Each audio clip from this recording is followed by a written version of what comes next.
Buenas noches, es domingo 20 de agosto y estamos analizando la semana política en Crónica Digital junto a Juan Andrés Lagos, periodista. ¿Cómo estás, Juan Andrés? Hola Integrante de Omar, la Comisión Política del Partido Comunista, por cierto, hay que decirlo. Eh, aquí estamos. Oye, Juan Andrés, bueno, la semana estaba bien movida, pero fíjate que hay una intervención que hizo el presidente López Obrador para tratar el tema más o menos de lo que él hace un análisis de lo que ocurrió en Argentina, ¿no? A propósito del resultado de la votación de Milei, que se podría analizar desde muchos puntos de vista, pero a mí me parece que lo que dice el presidente López Obrador dan el clavo en varias cosas y yo creo que es necesario que el público chileno lo conozca. Los que no han podido escucharlo no saben, ¿no? De qué se trata. A partir de eso, entonces voy a compartir, aprovecho de iniciar el programa compartiendo esto, bueno, y abrir los juegos con eso, sobre el tema internacional, ¿te parece? Muy bien, démosle nomás. Espérame un segundito.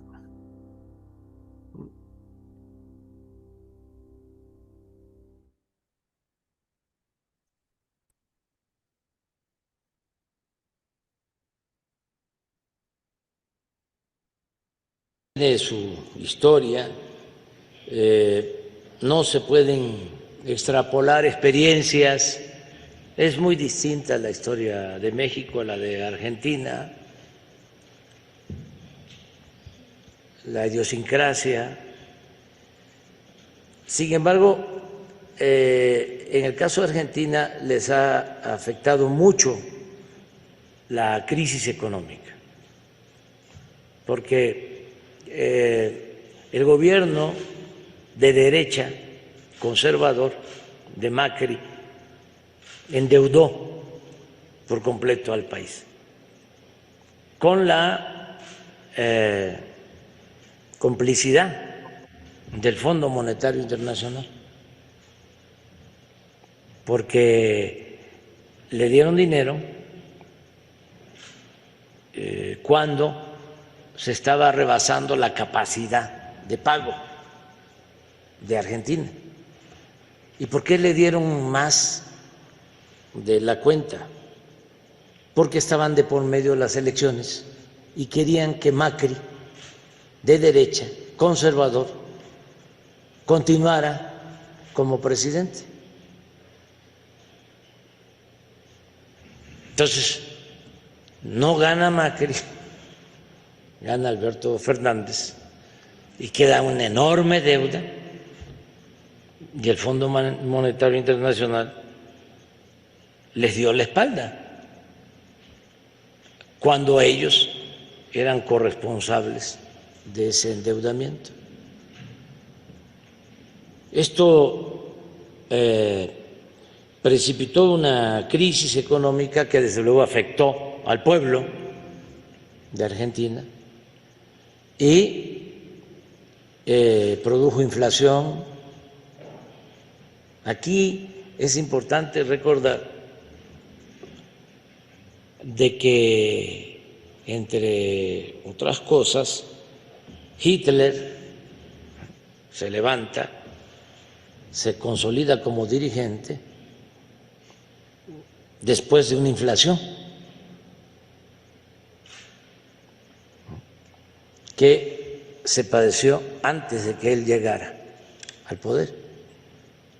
O sea, a él le ayuda la inflación, siendo conservador autoritario, las inflaciones y las crisis económicas le ayudan siempre a la derecha, al conservadurismo, que es un poco lo que está pasando en Argentina. No estoy comparando a Milei con Hitler, para que se aclare. Estoy haciendo una referencia histórica. Sí. Entonces, Esa crisis pues causó mucha molestia y lleva a estos resultados. Es bien interesante lo que plantea ahí López Obrador, en el sentido de que apunta a un hecho esencial, ¿no? Que tiene que ver con esta deuda del Estado argentino. Pero en esa misma intervención, él dice, mira, también otra cosa bien importante. Él dice, por ejemplo, de que cuando las izquierdas zigzaguean, cuando los gobiernos reformistas zigzaguean, abren las puertas también a estos sectores de las ultraderechas, y que ha sido el caso particularmente de Argentina. Y él lo coloca en el centro, ¿por qué razón? Porque el presidente Fernández tuvo la oportunidad de no firmar y de no aprobar ese préstamo que fue entregado de forma ilegal, y lo hizo. Zigzagueó, no fue capaz.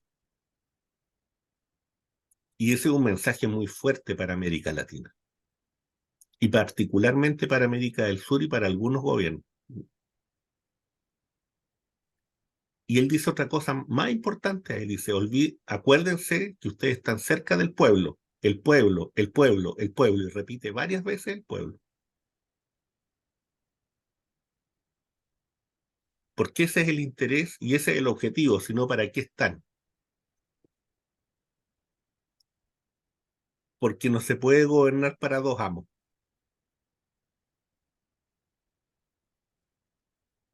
Es una intervención de como 9 o 10 minutos. Por eso, hasta ahí. Y además, bueno, la propaganda que de repente a uno le ve, ¿qué le vamos a hacer? Juan Andrés. Sí, mira, yo sobre lo del presidente López Obrador, que además es uno de los importantes líderes de nuestra región, eh, yo esto lo relaciono con lo que va a ocurrir en los próximos días, que es la reunión de los BRICS, donde Argentina, con el gobierno del presidente Fernández, está pidiendo su ingreso. Eh, Igual que hay otros países de la región que están pidiendo su ingreso y otros países de otras regiones. Eh, ¿Por qué marco esto? Porque en esta reunión de los BRICS, que el presidente López Obrador ha saludado y ha explicado con razones bien de peso por qué México no se incorpora por ahora a los BRICS, y lo relaciona mucho con su socio imperial al lado, en la frontera, lo que eso significa. Pero saluda mucho esta reunión. Y creo que a propósito del FMI y esta dependencia de este sistema financiero especulativo transnacional y hegemónico a nivel planetario, que es muy fuerte en nuestra región, una de las cosas que se va a impulsar ya definitivamente con mucha fuerza en la reunión de los BRICS es el banco que forma esta Asociación de Naciones, que como hemos dicho otras veces lo forman varios países africanos, pero en particular Sudáfrica, la India, China, Rusia, y ahora una cantidad como más de 20 países que están pidiendo su ingreso. Ahí ahora se va a constituir ya con mucha fuerza y con mucha formalidad el Banco de los BRICS, que va a presidir ni más ni menos que Dilma Rousseff. Ella va a ser la presidenta del banco, que es un banco que va a tener en ese sentido una diferencia cualitativa con el Fondo Monetario, porque no, lo que los BRICS no van a buscar es tratar de hacer lo que hace el FMI, como lo explicaba muy bien López Obrador y como lo decías tú, Omar. Y por tanto yo diría que aquí hay un hecho crucial, muy importante. Ojalá, amigas y amigos que nos ven, nos escuchan, métanse en ese tema, porque es un tema demasiado fuerte, importante, demasiado estratégico y táctico. Yo me atrevería a decir, es más importante que muchas de las otras cosas que se están visualizando a nivel planetario. El otro encuentro que viene, y lo asocio también con lo que decía López Obrador a propósito de la dependencia de Argentina del Fondo Monetario Internacional, así como nosotros, en los términos en que se da esa dependencia, ojo, porque es financiera, pero es política. efectivamente, tal cual como lo dice, como tú lo decías, Omar, es política. O sea, exigen condiciones que tienen que ver con políticas públicas, con política de Estado, con políticas en distintos niveles. El Fondo Monetario Internacional no es un banco como que nos tratan de hacer creer que tiene una especie de neutralidad. No es así, eso sí que es realmente burlarse de los pueblos y las naciones dependientes, que son la mayoría del mundo. Pero el otro evento que se va a producir luego en La Habana es la reunión de los países no alineados, donde va a participar China también, y, y esa reunión la va a presidir el presidente de Cuba, valga la redundancia, porque él además es el presidente de esta asociación de países y naciones no alineadas, más China. ¿Por qué hago la relación? Porque en estos momentos Díaz-Canel, el presidente de Cuba, se encuentra en el Congo y va a visitar varias naciones de África. Tienen que ver mucho con todo esto. Y él después se va a la reunión de los BRICS.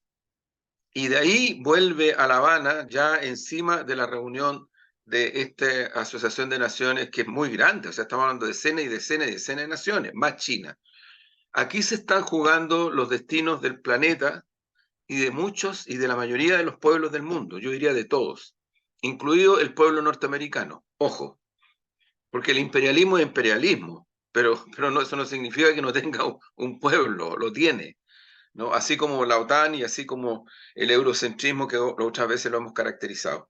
En ese contexto yo valoro enormemente el análisis que hace el presidente López Obrador, que como otras veces ilustra mucho con sus análisis respecto de los impactos directos en nuestras naciones de esta dependencia brutal del Fondo Monetario Internacional. En Argentina hay una historia larga para atrás, o sea, el Fondo Monetario Internacional muchas veces ha ido estrangulando a Argentina para justificar, como él bien dice, gobiernos de derecha.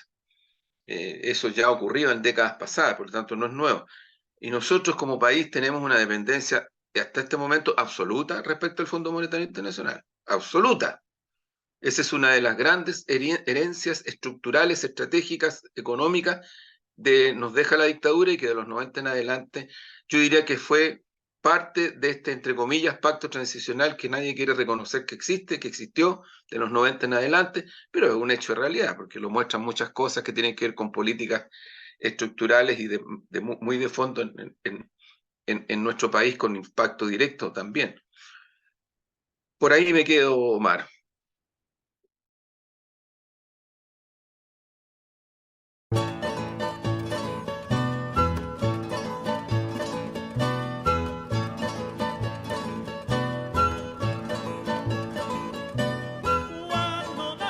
Bienvenidos al Café Crónica Digital, un espacio donde la cultura y la amistad se funden en un delicioso y rico café.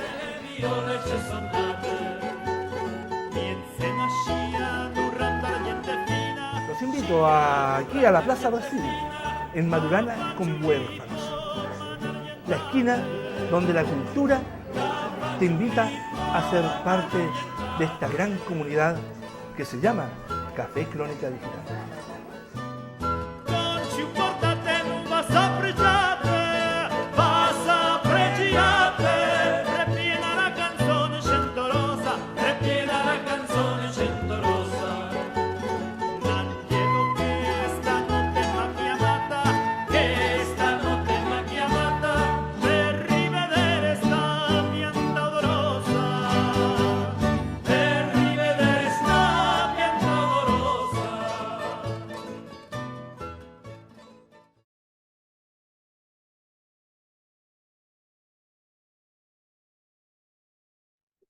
Oye, Juan Andrés, fíjate que también a propósito de esto, hay una serie de analistas, ¿no?, que han estado conversando, discutiendo el fenómeno Milei, no solamente el fenómeno Milei, sino que el fenómeno en el fondo de las derechas y de las ultraderechas dentro del continente, ¿no? No solamente aquí, sino que en otros lados también.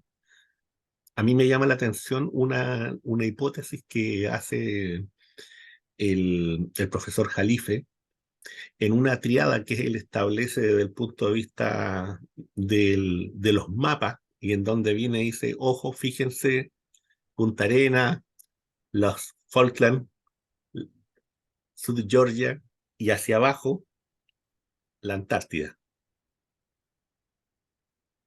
Pero ese mismo cuadro lo hace por Argentina, en Ushuaia, esas mismas islas y el ingreso, ¿no es cierto?, hacia la Antártida.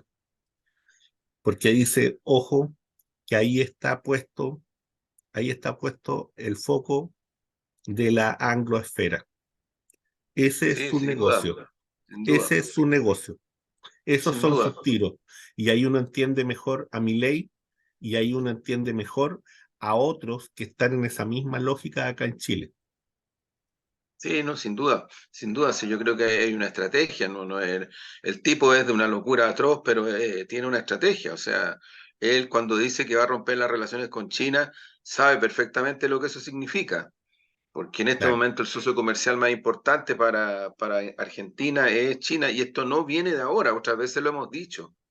El presidente Arturo Illia, que es uno de los presidentes más progresistas que ha tenido Argentina, décadas atrás, el siglo pasado, empujó junto con Eduardo Frei Montalva una asociación estratégica entre los dos países respecto de China, que en ese momento no era la potencia que es ahora, ni tenía la relación que tiene con Asia-Pacífico y con nuestras naciones, donde somos los socios comerciales más importantes, lejos, lejos, en términos de referencia distintos a lo que ha impuesto el imperialismo yanqui de una manera brutal. Por eso que a mí me llama mucho la atención. A algunas personas como que les extraña esto que yo digo, pero es que es un poco la polémica, pero la polémica desde el punto de vista de la reflexión necesaria, porque poner en igualdad de condiciones el imperio, a China como un imperio con Estados Unidos en nuestra región, yo francamente creo que es una cuestión que no tiene soporte de ningún tipo, no tiene ni uno, ni uno, ni uno.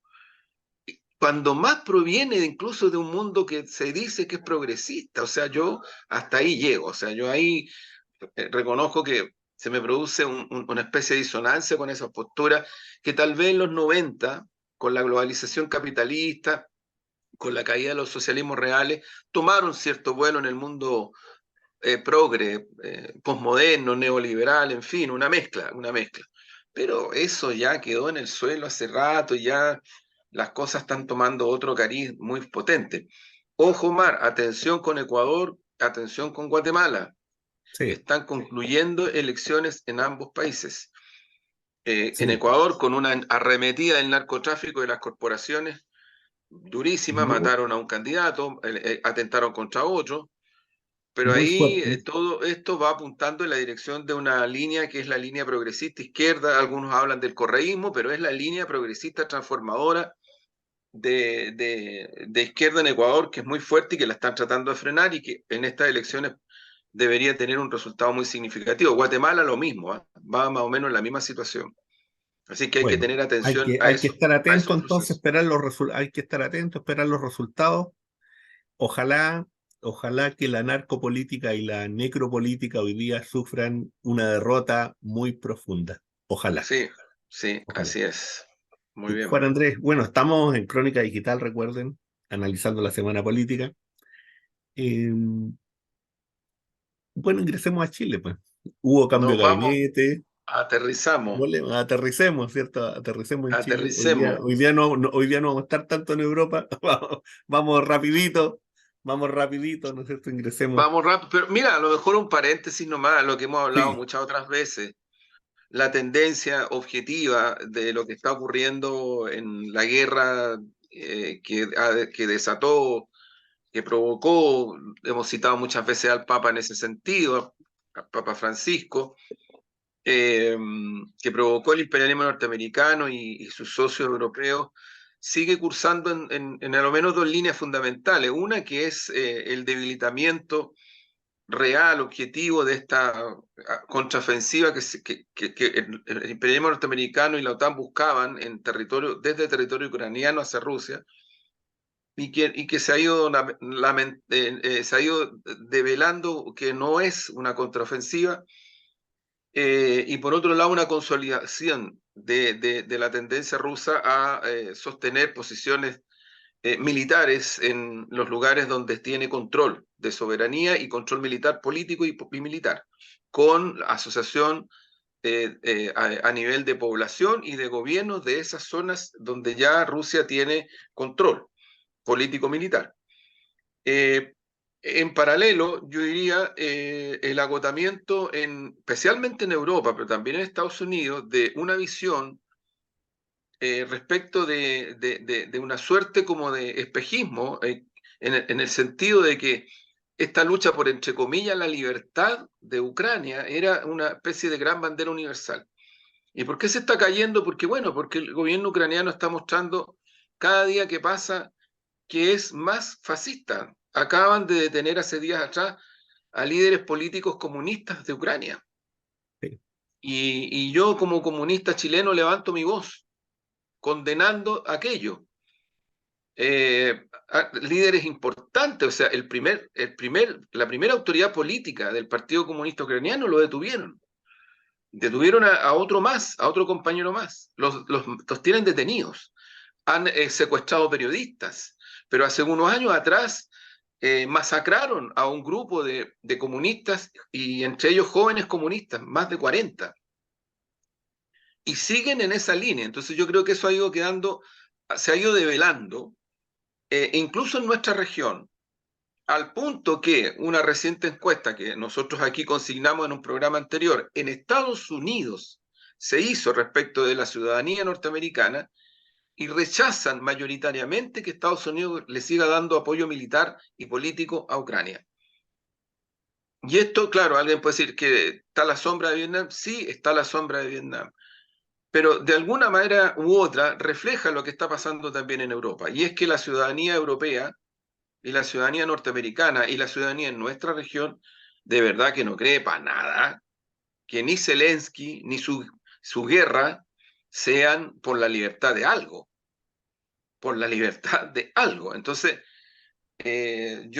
acaba también hace días atrás Zelensky de hacerle una durísima crítica al presidente Lula da Silva. Otra vez hemos dicho, ha hecho críticas fuertísimas al Papa.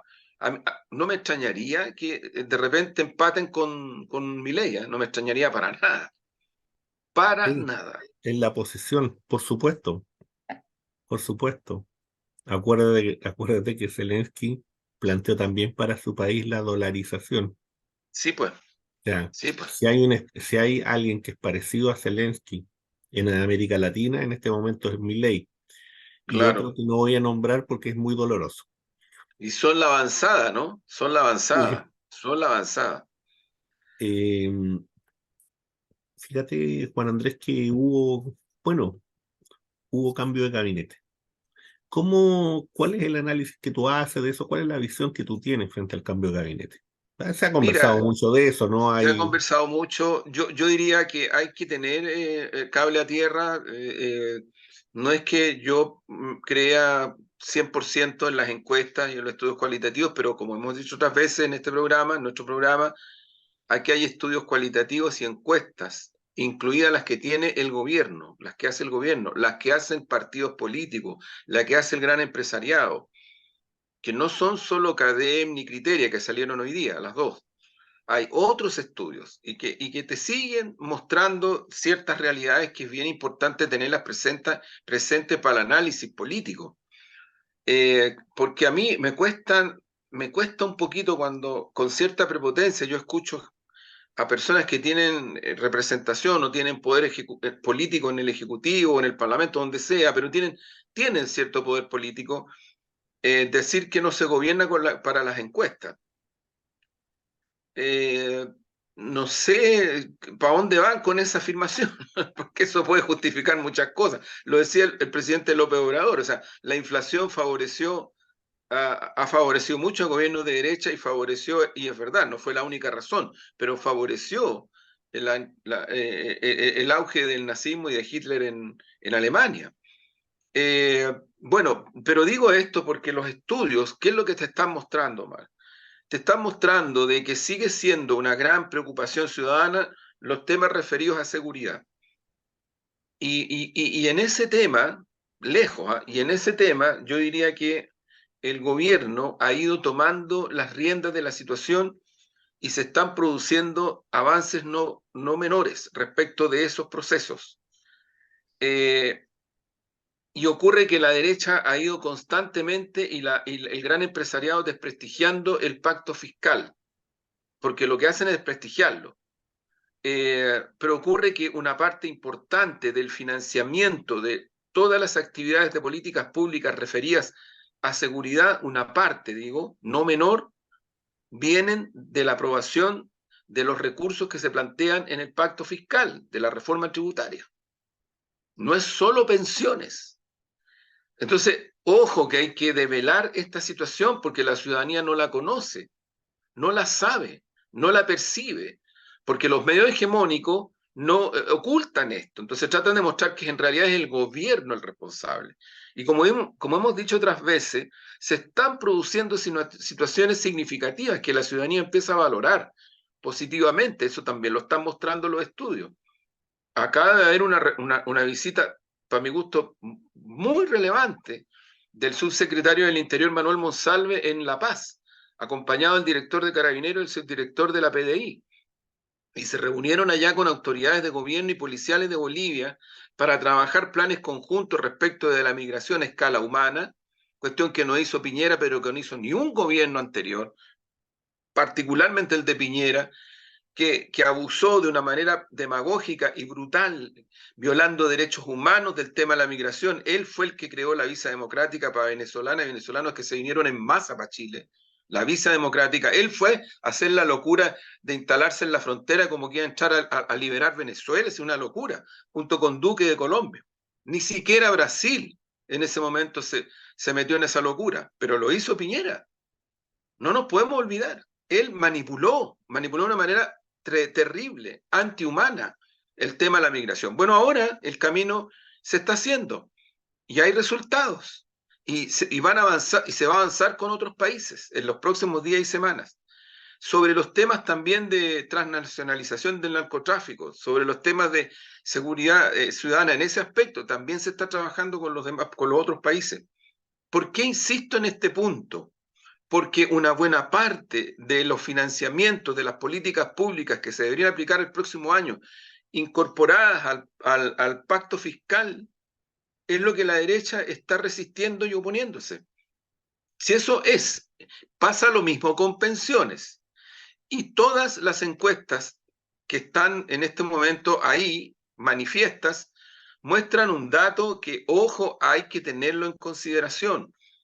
A propósito del cambio de gabinete, salud pasa a ser el segundo tema más preocupante para la ciudadanía, y en particular las listas de espera. Los medios hegemónicos no dan mucho todo esto, pero hay cifras terribles. Hay mucha gente, miles de personas que en los últimos meses y años han muerto en las listas de espera. Entonces esta cuestión no es nada un tema tan simple como algunos creen. Y digo esto porque el cambio de gabinete, si ha tenido alguna significación más allá de las estupideces, de las estigmatizaciones que no tienen ni un sentido, que se han tratado de hacer respecto del nuevo ministro de Educación, Nicolás Cataldo, que de probidad y de ética no le van a encontrar nada y no lo van a poder cazar en esa dirección. Y además han tenido que reconocer y a valorar una capacidad de gestión que Nicolás Cataldo ha tenido. Él ya trabajó en el gobierno de la nueva mayoría en equipos de educación superior y en educación, en el Ministerio de Educación. Hizo un trabajo ahí bien importante, junto con otras comunistas y comunistas anónimos, no son públicos, pero trabajaron en ese periodo. Ojo que en el gobierno de la nueva mayoría con todos se hicieron reformas importantes en el terreno de la educación. Se instalaron cuestiones que incluso van cursando ahora.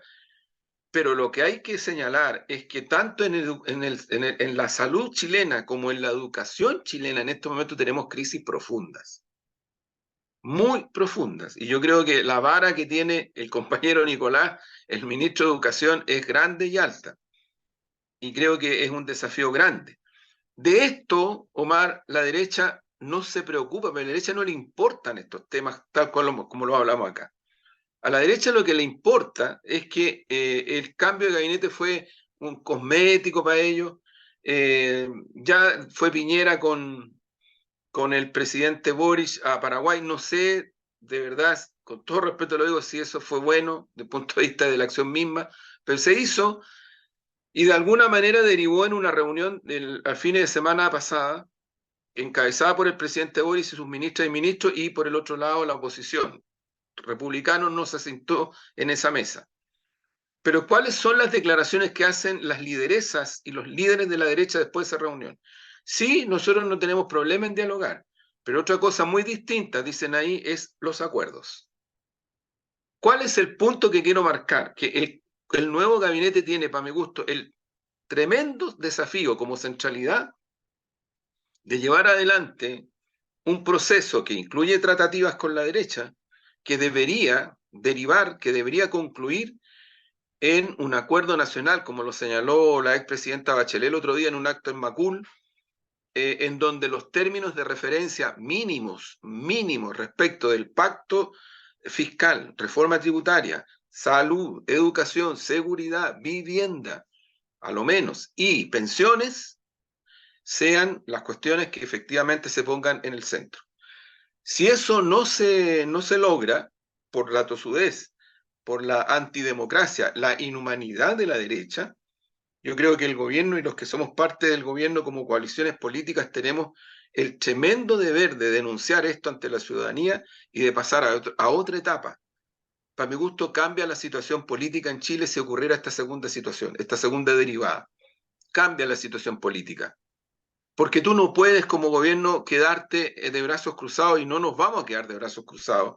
Si a ti te están boicoteando y chantajeando, tú no puedes.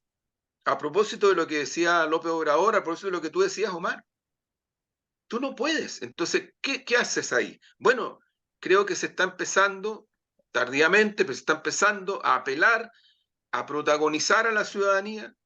Es fundamental, viene esta semana el aniversario de la Central Unitaria de Trabajadores, ojo, va a ser muy importante. Ahí se van a dar a conocer cuestiones muy significativas, el pliego nacional que la CUT va a levantar. Hay movilizaciones ya de distintos gremios y movimientos sociales y de trabajadores con exigencias súper legítimas, Integra, Ajunji, Colegio de Profesores, en fin, hay varias en territorios también, en regiones también. Y yo creo que la CUT va a empezar a empujar esta lógica de ser parte de un protagonismo necesario, urgente, desde el punto de vista de la movilización social para incidir en consolidar el proceso de reforma, mirando a la ciudadanía y sus angustias, sus carencias, sus necesidades. También el otro día salió un estudio, ojo, donde muestra que los salarios en Chile están malos, pues. Están malos. Entonces, claro, cuidado con que de repente volvamos a caer en un poco el primer año, ese triunfalismo, que el programa era un tótem, una cosa así como, no sé, era tótem, era programa. Si tú tienes que gobernar, tienes que gobernar en una situación política concreta. O sea, yo insisto, ojalá efectivamente que logremos y que la derecha se abra a este acuerdo desde el punto de vista de cuestiones tan sensibles como son el financiamiento de temas de seguridad, salud, educación, vivienda, pensiones. Pero si no lo hace e insiste en decir que estas son unas reformas muy malas, e insiste en irse por el lado no del populismo, sino que por el lado de la defensa del negocio de la AFP, por el lado de la defensa de los grandes corporaciones transnacionales, las bancarias de este país que controlan más del 75% de la economía chilena. Si persiste en eso, aquí hay un cambio de situación política y este gabinete le va a tocar asumir ese desafío. Yo personalmente creo que ahí lo que hay que hacer es lo que de alguna manera ya hay situaciones, tal vez no tan agudas como la que estoy describiendo, pero aquí se produjo, en el primer gobierno de la presidenta Bachelet, se produjo una situación de ese tipo. ¿Qué hizo la presidenta Bachelet? Bueno, hizo políticas públicas que no pasaban por el Parlamento, punto. Y eso no es antidemocrático. Hasta hoy, millones de mujeres le reconocen a Bachelet lo que algunos hablan de asistencialismo, pero no se dan cuenta que son cosas que le cambiaron la vida material a muchas mujeres en Chile. Entonces, cuidado, cuando tú tienes un sistema como este, que te dice de los 90 en adelante que este país no se puede comparar con África, no se puede comparar con nadie porque estamos mucho más arriba. No, ya parece que estamos arriba del tercer mundo, pero tienen las fragmentaciones que tienen las protestas que tienen, la gente sale a reclamar, porque no es que le guste reclamar, no es que reclame de resentimiento, es porque tiene necesidades que se mantienen en el tiempo y que se han agudizado en muchos aspectos, producto de la pandemia también. Bueno, ahí yo creo que el gran desafío, si es que llegara a producirse esa situación de cierre, de boicot antidemocrático de la derecha, hay que pasar a otro momento, una nueva situación política con mucho protagonismo social y popular, mucho, y por otro lado con políticas públicas que no pasen, yo lo digo explícitamente, que no pasen por el Parlamento. Porque la derecha lo que está haciendo es un boicot. Lo hemos dicho otras veces, Omar, en este programa. ¿De dónde está escrito? Ni siquiera en la Constitución. ¿Dónde está escrito que en sectores políticos que tienen mayorías parlamentarias boicoteen la aplicación de un programa que fue votado por el pueblo? Ese es el punto, que fue votado por el pueblo y que incluso en segunda vuelta votó mucho más gente que en un montón de elecciones presidenciales pasadas. Yo diría que eso hay que hacerlo pesar. Y siento que a veces nosotros mismos, mi sector y mi propio gobierno, de repente en esto no le damos la importancia que tiene. Y cuidado que los gobiernos son gobiernos porque fueron electos, pues por favor. Si está bien, siempre se buscan los acuerdos, pero si los que no quieren los acuerdos son ellos, ellas y ellos. Vean un video de la secretaria general, diputada de la UDI en EMOL. Vean ahí ese clarito, hace unos días atrás. Nosotros conversamos, dice, dialogamos, pero nadie ha dicho que tenemos que tener acuerdos. Eso es muy distinto. Entonces, bueno, ese es... Y por cierto, Juan Andrés, y fíjate que por cierto, en su posición está bien. El tema es qué hacemos nosotros, qué hace la coalición de gobierno.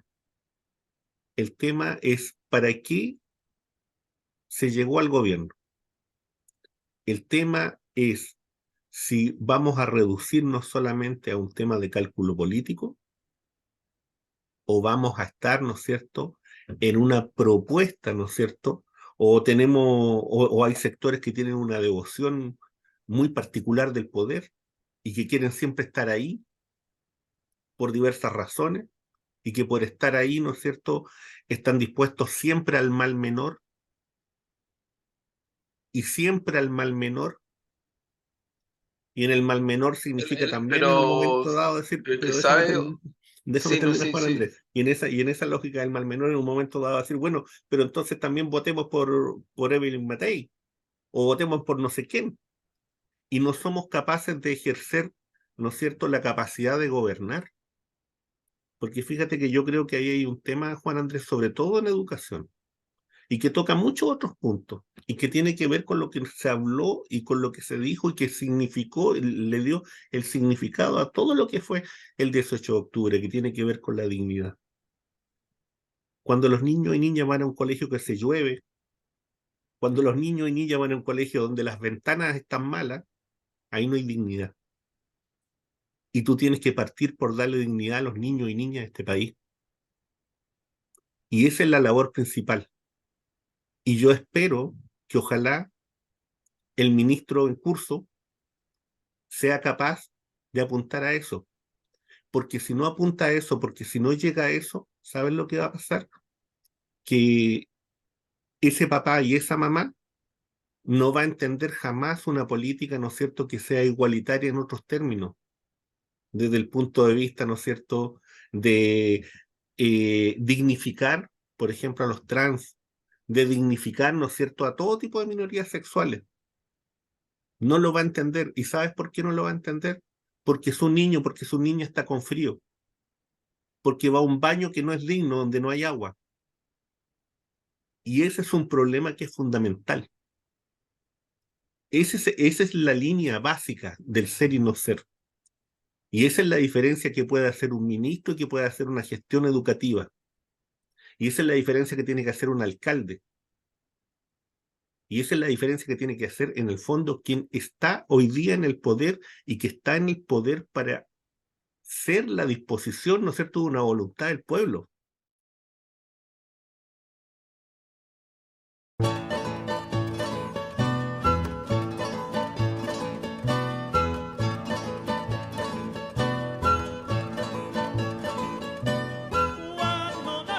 Bienvenidos al Café Crónica Digital, un espacio donde la cultura y la amistad se funden en un delicioso y rico café.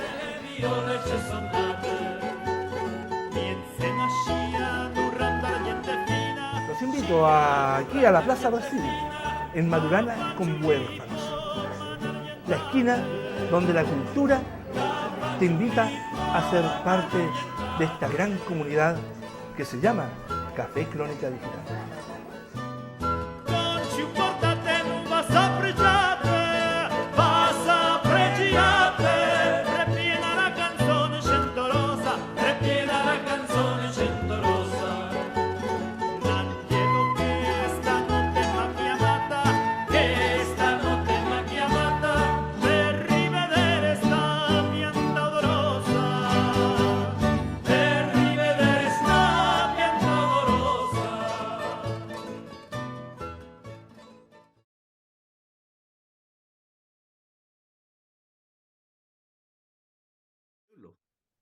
Claro, Y Omar, si no yo se estoy... puede, Sí, dígalo pues, dígalo, no se es que, puede por claro, esto, por lo otro.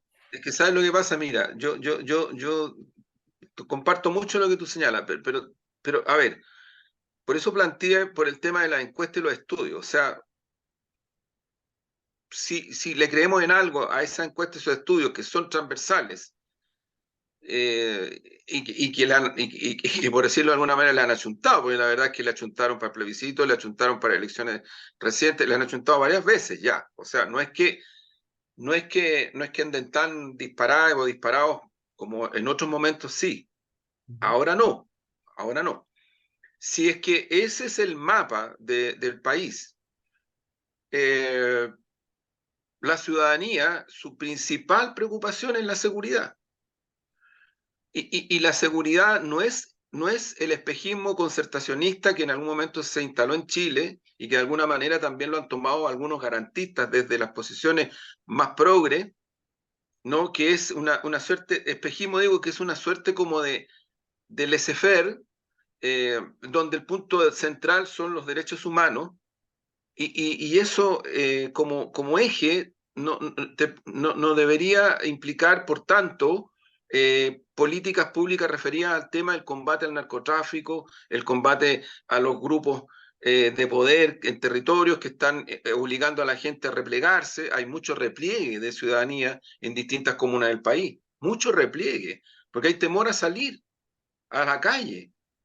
Hay control de estos grupos en zonas, en fin. ¿Por qué digo esto? Porque este es un tema que se fue profundizando, este es un tema que lo instaló la dictadura. Chile no tenía esta criminalidad, Chile no tenía este negocio inmenso que es el narcotráfico y el lavado de dinero. Eso fue instalado bajo la dictadura y de los 90 en adelante creció y ningún gobierno le puso párele a esta situación. Entonces, yo creo que ahí hay un punto de referencia súper importante porque sí creo que hay un impulso desde el gobierno, desde nuestro gobierno en esos ámbitos, que la ciudadanía empieza a reconocer. Y eso no se puede asociar con que hay una ciudadanía que reacciona al autoritarismo. No, está reaccionando a la angustia de no poder vivir tranquilamente en su casa, en su población. O vamos a esperar que a uno le ocurra que le pongan una pistola al cuello, como le pasó a unos vecinos míos aquí en Recoleta, o le pasó a otras vecinas allá en Maipú, o le pasó, o sea, yo te puedo contar Sí, pues. centenares de situaciones de este tipo, centenares, no decenas, centenares de situaciones de este tipo. Entonces, ¿por qué planteo esto? Y lo llevo al tema de la salud, porque la salud, particularmente las listas de espera en este momento son la segunda gran preocupación ciudadana. Bueno, y digo, chuta, miles de personas, de acuerdo a una estadística, han muerto en los últimos meses y años, miles, en listas de espera. Entonces, yo comparto, pues, Omar, con lo que tú dices, comparto, ahí están las prioridades, ahí están, y hay otras, pensiones, ahí también hay una prioridad, vivienda, ¿qué duda cabe educación? Si cuando tú hablabas estos antecedentes me recordaba que el inicio de la revolución pingüina, que marcó este país y que la hicieron adolescentes. Algunos de ellos incluso hoy día fueron, hay una compañera que es socialista, que es alcaldesa de Quinta Sí, Normal, sí. y otro que fue Delfino. constituyente, Sí, claro, Karina Delfino, y otro que fue constituyente, y otros por ahí, en fin, han hecho la, la, la María Jesús Sangüesa, que nos hicimos muy sí. amigos, está trabajando en Palestina, y una chiquilla que hizo toda su historia de vocación al servicio público de mucha humanidad. En fin, bueno, pero eso estalló efectivamente en la octava región, estalló por lo que tú decías, exactamente. Los cabros, los chiquillas y chiquillos contaban que ellos pasaban frío, son cabras y cabros acostumbrados al frío, ¿ah? Sí, por supuesto. Claro, pero se decían que pasaban frío porque los vidrios de sus salas estaban rotos, le entraba el agua, los baños indecentes. Eso gatilló la revolución pingüina, mientras la élite concertacionista no hacía el gobierno de Bachelet, porque Bachelet reacciona. Es el primer gobierno que reacciona frente a una situación así. Es el primero, objetivamente. Es el primero y genera una comisión, incluso, en fin, algo se hizo ahí. Entró el tema de la desigualdad y el tema de la educación en la sociedad chilena, cuando aquí la élite estaba embriagada, pues si éramos el mejor país del mundo, no sé, es una cosa muy, muy esquizofrénica, ¿no? Muy esquizofrénica. Que no ha pasado, ¿ah? No ha pasado, por eso el resentimiento con el estallido. Por eso el resentimiento con el estallido, porque en el fondo el estallido te echa abajo esa dimensión de país. Que todos quisiéramos, ¿quién le va a gustar vivir en el barro, en la miseria, con salarios de porquería que no te alcanzan para terminar el mes? ¿Quién va a querer vivir así? O con una situación que tú sabes que a nivel de salud, o con lo de educación. Yo comparto mucho eso, pero insisto, yo creo que ahí, Omar, comparto el diagnóstico y comparto el énfasis que hace. O sea, un gobierno, más todavía con la dimensión que tiene obviamente que tiene que empujar y si el boicot se mantiene, tiene que ir para adelante, porque si no nos vamos a ir a cierta parte, todos juntos, a todas y todos. Mira, hay Sí. un dato, perdona Omar, hay un dato real. Centenares de personas en estas semanas han abandonado Revolución Democrática y Convergencia Social. ¿A partir de qué? A partir de los famosos líos de las fundaciones. O sea, no es que uno lo quiera, pero ojo, miremos bien lo que está pasando. Claro. Es que, ¿sabes lo que pasa? Que yo creo que, fíjate que yo creo que en el ámbito de corrupción en la política no comienza con la pérdida de legitimidad y con la pérdida y con que tú armes fundaciones. Si la corrupción, ¿sabes dónde empieza? Desde mi punto de vista, cuando tú pierdes tu horizonte de sentido. Cuando Sí, no, cuando no estás el ah, para qué estás ahí, de acuerdo, para qué pero estás te puedo, ahí. claro, pero Omar, pero ¿sabes lo que pasa? Que, chuta, lo que pasa con las fundaciones es que primero son hechos reales, Sí, no no, es que sí, se por esté supuesto. ficcionando. Segundo, son hechos reales que a través de la hegemonía mediática y la derecha en particular, lo que ha ido haciendo es asociar que esta niña, Sí, sí. esta mujer de la octava, ¿no es cierto? Se compraba lencería y hacía no sé cuántas cosas para hacer leso y hacer lesa a una serie de personas Ujú. Sí, súper precarizadas, que a través sí. de la cuestión de la fundación deberían haber recibido. En el norte pasa lo mismo. Lo que queda en la retina, en la sensibilidad de las personas, es que a través de las fundaciones se le ha quitado recursos a los más precarizados de Chile, que son los campamentos. Claro. Sí, no, si yo Entonces, eso lo comparto. Yo eso lo ahí comparto. yo incluso, yo lo he dicho otras veces, yo creo que nuestro gobierno ha jugado, o sea, nadie puede acusar al gobierno de haber blindado como otros gobiernos sí blindaban. Este gobierno no lo ha hecho. Aún así, sin embargo, yo creo que debiera haber sido y debería ser más enfático en medidas concretas en este momento. En este momento. Porque ocurre que eh, la ciudadanía no va a esperar el resultado de la comisión que se formó. Las fiscalías son varias las que están haciendo investigación, varias. La Contraloría está haciendo investigación, varias. Claro. Entonces, te van creando una situación concreta. O sea, yo creo que eso es así. Sí, o sea, mira, lo hemos conversado. Yo creo que el juicio de la ciudadanía ya está hecho.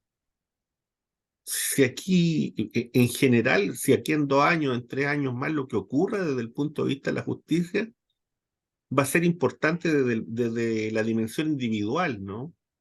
Desde la dimensión de que cada uno de estas personas se está debatiendo entre ir a la cárcel o seguir siendo, o estar libre, o pagar, no sé, grandes sumas de dinero.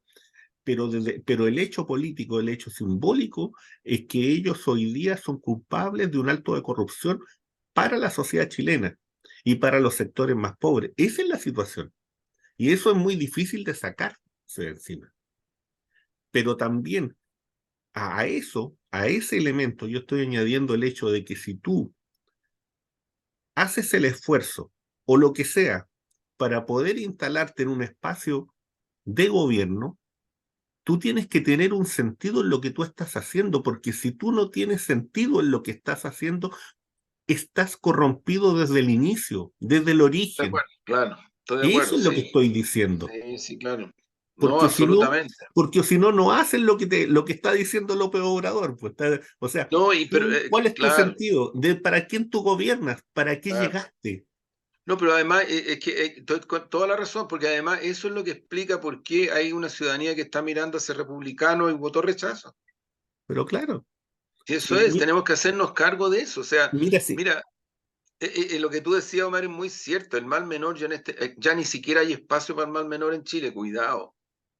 Si tú hoy no, día te defiendes en que aquí hubo 30 años que fueron maravillosos y que logramos superar muchas cosas, sí, hay cosas que se avanzaron, si nadie niega eso, pero eso terminó las grietas sociales, la fragmentación, terminó las carencias, para nada, al contrario, para nada. Entonces el correlato no es de gente loca, loques, que salieron a las calles a protestar, tampoco existe esa figura que Piñera citó, ojo, Piñera citó a los organismos de inteligencia de las Fuerzas Armadas para decir que aquí habían una serie de extranjeras y extranjeros que habían hecho toda la cuestión del metro y hay gente que agarra papa con eso. Entonces, yo te entonces diría, hay una línea de deslegitimación muy fuerte del descontento social. Yo digo, pongámonos en la situación de que esa marginalidad, esas carencias, esas inseguridades, esos temores que son reales, que vienen de años y años y años, no se resuelven y tú a esa ciudadanía le vas a decir, vote por el mal menor, te van a mandar a cierta parte y van a votar por la derecha. por No por la supuesto, derecha, o sea, yo te diría, por la derecha que ha tenido la habilidad de desentenderse, así como para el plebiscito inicial, ellos, a diferencia de nosotros que cometimos el tremendo error, ellos se ocultaron para esta ciudadanía. Ellos no aparecieron. La dirigencia política de la derecha y la dirigencia empresarial de la derecha se ocultó en el primer plebiscito. Simplemente se fondearon. Inventaron una sociedad civil, que era la que era su franja. Y fue una de las cosas que les permitió ganar.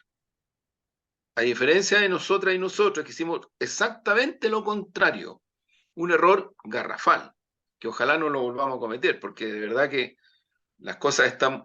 Mira, yo creo que una de las razones, no digo la única, por las cuales Republicanos no se sentó en la mesa del otro día, donde estaba el presidente Boris, ministra y ministro, y al frente lideresas y líderes de la derecha, no republicanos. Yo creo que ellos cuidan mucho no aparecer como si fueran de derecha. Entonces, uno puede decir, oye, pero ¿cómo?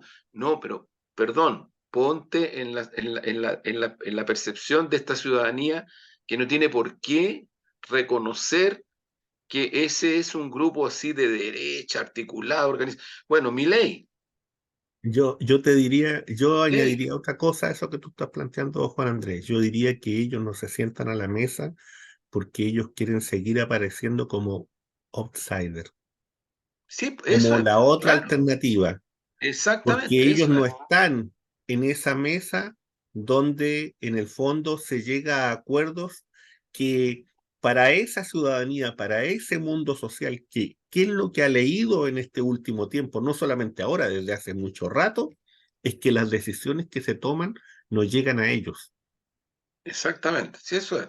Eso es, porque aquí no se dice, y en eso yo creo que ahí hay un error grave, grave, grave, particularmente desde el punto de vista comunicacional, de venir y tocar, ¿no es cierto?, el origen de las fundaciones, de venir y tocar, ¿no es cierto?, donde hoy día también dentro de esas fundaciones hay repartija de plata, ¿no es cierto?, a diversos sectores políticos, y cómo esas fundaciones fueron, en definitiva, ¿no es cierto?, para poder, de una u otra forma, que vivieran un grupo de gente, pues, si Claro que no sí, poca, desde el 90 en exactamente. adelante. Y eso no se ha reconocido y no se ha explicitado y no se han entregado las cifras, que es lo más grave, porque se tienen esas cifras. Claro, Esas cifras, si tú las pides al Servicio de Impuestos Internos, al Ministerio de Economía, debieran tenerlas, porque no pueden no tenerlas, porque sería una responsabilidad muy grande no tenerlas. claro que sí, Y eso no se transparenta. así es. Y entonces, ¿qué es lo que pasa? Que cuando tú te quedas en el silencio, entonces significa que tú estás en esa mesa. Exactamente, claro. Ese es un Eso es lo que ellos problema están serio. buscando, efectivamente, sí. Eso es un problema serio. Entonces, cuando tú te sientas a dialogar, y está bien que se dialogue, pero tienes que hacerlo también con tus posiciones y no zigzaguear, como dice el amigo López Obrador. Sí, Sin claro. zigzaguear, abierto, claro, directo. Juan Andrés, Bueno, bueno, vamos con, vamos cerrando el programa. Eh, Fíjate que hay un textito que ahí estuve tratando de sacar, dándole alguna forma. A veces los nombres no son tan sencillos. Tiene un principio de nombre que sería como anti-bienaventuranzas, pero no debiera ser eso, debiera ser otra cosa a lo mejor más simple. Pero bueno, es tentativo. Eh, Infelices los pobres, porque el Dios de los ejércitos los condena. Malditos los hambrientos, porque su hambre será saciada con valiosas balas del cándido complejo militar industrial. Malditos los que lloran y claman justicia, porque mi roca no consuela y detesta la equidad. Infelices los compasivos, porque con ustedes no tendremos misericordia. Miserables los que buscan la paz, porque conviven con las tinieblas y no serán perdonados. Malditos los perseguidos por rechazar el credo de la opulencia, los insultados por escupir sobre la fe que taladra montañas, los marginados por blasfemar sobre la santa propiedad privada. Ustedes no correrán mejor suerte que Sodoma y Gomorra.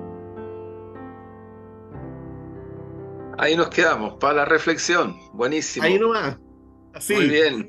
a lo Milei. A lo mil. Chao, Omar, nos vemos. Nos vemos. Chao, chao.